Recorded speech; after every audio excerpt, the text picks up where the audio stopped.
Cristiano റൊണാൾഡോയുടെ ഒരു video സത്യത്തിൽ ഞെട്ടിച്ചു കളഞ്ഞു. കുറച്ച് നാളുകൾക്ക് മുമ്പാണത് കണ്ടത്.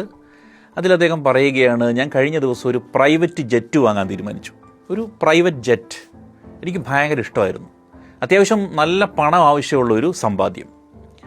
ഞാൻ ആ ജെറ്റ് വാങ്ങിക്കാൻ ഇങ്ങനെ തീരുമാനിച്ചു കഴിഞ്ഞപ്പോഴാണ് ഒരു ദിവസം അമ്മയെ ഇങ്ങനെ ഓർത്തത്. അമ്മയെ ജസ്റ്റ് ഇങ്ങനെ ഓർത്തു. അമ്മ ഇങ്ങനെ പറയുമായിരുന്നു, കുട്ടിക്കാലത്ത് സ്കൂളിൽ പോകാൻ 10 കിലോമീറ്റർ നടന്നു വേണം പോകാൻ. അധികം യാത്രാ സൗകര്യങ്ങളില്ല, ബസ്സില്ല, കാറില്ല. മഴക്കാലത്തൊക്കെ 10 കിലോമീറ്റർ നടന്ന് സ്കൂളിൽ പഠിക്കാൻ പോയ കാര്യം അമ്മ അന്ന് പറഞ്ഞതൊക്കെ ഇങ്ങനെ ഓർത്തു. ആ ഒറ്റ ഓർമ്മയിൽ ഞാൻ എൻ്റെ തീരുമാനം മാറ്റി. ജെറ്റിന് പകരം 100 സ്കൂൾ ബസ് വാങ്ങിച്ച് ഞാൻ പോർച്ചുഗലിലെ ഗ്രാമങ്ങളിലൊക്കെ ഇങ്ങനെ സമ്മാനിച്ചു. ഈ ബസ്സിൽ കയറിയ കുട്ടികളുടെ സന്തോഷം കണ്ടപ്പോൾ ഞാൻ എൻ്റെ അമ്മയെ വിളിച്ചു.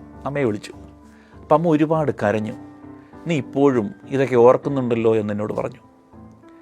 എക്സ്പെൻസീവായിട്ടുള്ള ജെറ്റ് അല്ലെങ്കിൽ ഫ്ലൈറ്റ് ആകാശത്ത് കിടക്കുന്നതല്ല. റൊണാൾഡോ പറയുകയാണത് ആകാശത്ത് കിടക്കുന്നതല്ല.